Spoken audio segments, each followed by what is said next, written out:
Somehow, someway, the subject of today's video is underrated. Despite having the most catches in Ohio State football history, being the #1 wide receiver in his high school recruiting class, and obviously putting up good numbers while he was at Ohio State, people don't really talk about Emeka Egbuka that much. He gets overshadowed by guys like Jeremiah Smith, Jackson Smith-Njigba, Marvin Harrison Jr., Garrett Wilson, and Chris Olave. Those are the 5 guys that everybody else thinks of, but Emeka Egbuka is underrated. But that may not be for much longer. He's now at the Tampa Bay Buccaneers, and as Chris Godwin and Mike Evans get older, Emeka will probably eventually take over for them and become one of the better young receivers in the NFL. At least that's what the Bucs are banking on, as they took him in the first round. In today's video, we're going to continue my Rookie Spotlight series, as we're going to talk about the rise of Emeka Egbuka. We're going to talk about how he became a prodigy-like receiver coming out of high school, his historic Ohio State career, and what he brings to the table for Tampa. But before we get started, if you're a big fan of college football, be sure to subscribe to the channel, leave a like if you support today's video, and let me know what player, team, topic, or situation I can cover next. Now let's get started and talk about Emeka Egbuka. So in order to understand how Emeka got to this point, we first need to go back in time. His family is a pretty big deal in the area of DuPont, Washington, as his grandfather was elected mayor back in 2020, and he also comes from a bloodline of athletes, as his dad was on the Nigerian junior national soccer team, and his mother was a 3-sport standout at Columbia. Emeka was always somewhat abnormal when it came to athletics, as not everybody had that background, and he knew he was different from the time he was an 8-year-old national champion in the Major League Baseball's pitch, hit, and run competition. Growing up in the Pacific Northwest, the Rose Bowl was something that Emeka Egbuka dreamed of playing in one day. It was the game that him and his childhood friends would imagine themselves in whenever they would play in the backyard, as he said, quote, "There's just something about it. There's something in the air down there in Pasadena." So having the chance to play in it one day would be surreal. Well, as we all know, it would end up happening. As a native of Steilacoom, Washington, he was always a fan of a certain school. No, it wasn't Washington, it was in fact Oregon. Emeka said, quote, "I was actually an Oregon fan growing up, especially in the Pacific Northwest, and that was a school I dreamed of going to." He loved the Ducks jerseys, and he also loved a former player from his high school team, Fotu Leatu. He went to the same high school as him, but came a couple of years earlier, and Emeka considered him the greatest player to ever come out of the area. He captured the attention of scouts and fans nationwide when his senior mixtape had over 1 million views, making it the most viewed huddle video of all time. Emeka had big shoes to fill, and while Leatu was playing, Emeka was a young middle schooler standing on the sidelines, trying to mimic his favorite moves and try to emulate him as best as he could. Egbuka dreamed of one day being half the player he was, and took mental notes of how he never took a rep off, played every down with the same intensity on the field, and how he would interact with teammates.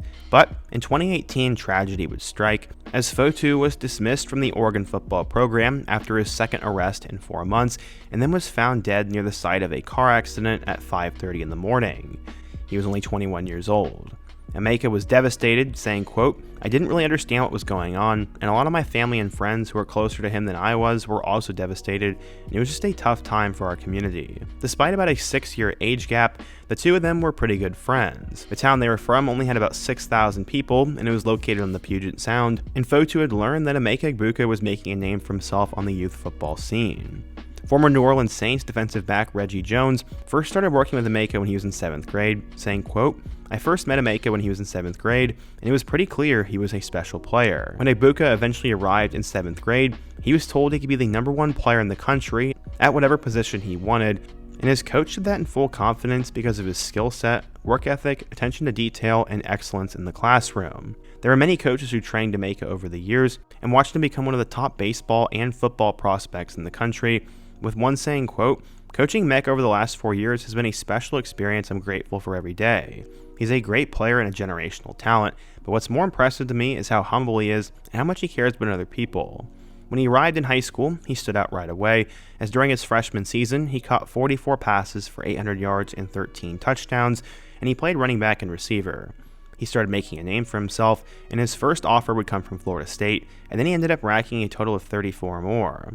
His coach said, quote, "Going into his sophomore year, he went to an Eastern Washington camp, and everybody had heard about this kid who had offers, and it was crazy because he was basically still a freshman, and a bunch of seniors wanted to go one-on-one against him. In 12 games as a sophomore, he caught 72 passes for 1,500 yards and 23 touchdowns and was ranked as a 5-star recruit by 24/7 Sports. His coach said, quote, "The jump he made from freshman to sophomore year was insane. In his junior year, it was twice that." Honestly, it pretty much was, as he had 34 touchdowns in 14 games and also had 83 catches for 1,600 yards plus 8 picks on defense. He was the Gatorade Player of the Year in the state of Washington and just the third underclassman to ever get that, besides Jake Heaps from Skyline and Max Brown. But where would Emeka end up going? Well, when Brian Hartline at Ohio State tried to recruit him, he was impressed with his ability to do everything on the field. This was not just because he was putting up numbers, but he knew that if Egbuka signed with Ohio State, they were getting a high IQ player. He said, quote, "It was his ability to absorb and execute everything, the command he had with the offense." Eventually, Ohio State did get the number 1 receiver in the country, as he committed to Ohio State over both Washington and Oklahoma, and Brian Hartline continued to be excellent recruiting receivers. Emeka said, quote, "I just felt at the end of the day it was the school that fit me best. They have really good connections for after football, and obviously they have a great football team, great coaches, and you have a high chance of going in the first round of the draft and be developed there." He ended up landing his offer from Ohio State in January of 2019 and made a couple of trips to Columbus, and also visited for their blowout win over Wisconsin that October. At the time, they already had 9 ESPN 300 receivers in their past 3 recruiting classes, and he would join both Jaden Ballard and Marvin Harrison Jr. at the time. He said competition did not scare him away, and if anything, it helped him in making the decision. One scout said, quote, "The 5-star receiver has the size and body control to compete in space for balls within his formidable catch radius, and he's a 4.42 speed, and it's excellent for his size." According to 24/7 Sports, Emeka was a 5-star recruit, the number 1 receiver, and the 9th best player in the class of 2021. So how did he end up doing at Ohio State? Well, let's take a look.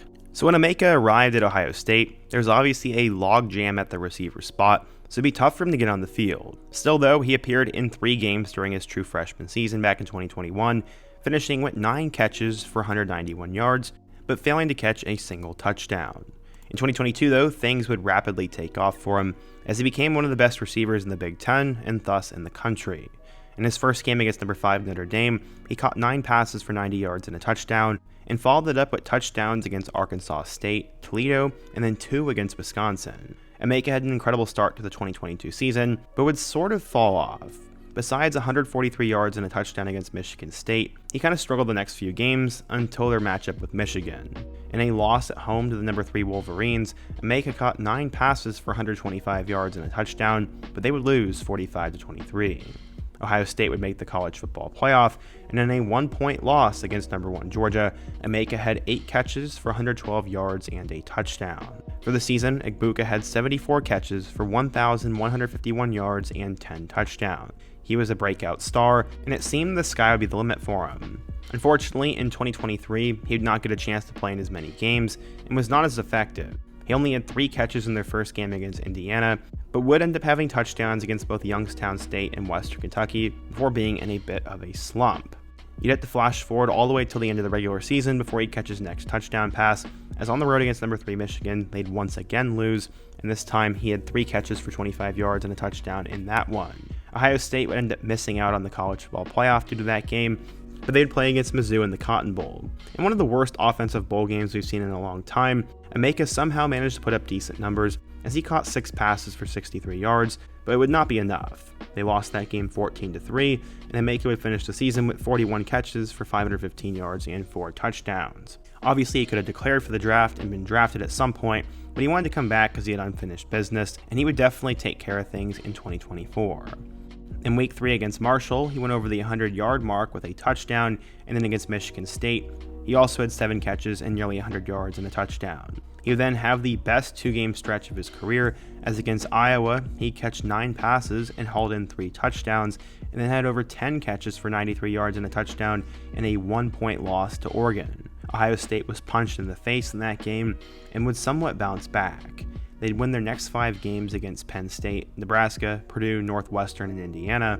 And in that stretch, Emeka ended up having 3 total touchdowns, and he also had 80 yards in that win over a top 5 Indiana team. But everyone had that Michigan game circled, and unfortunately things would not go according to plan.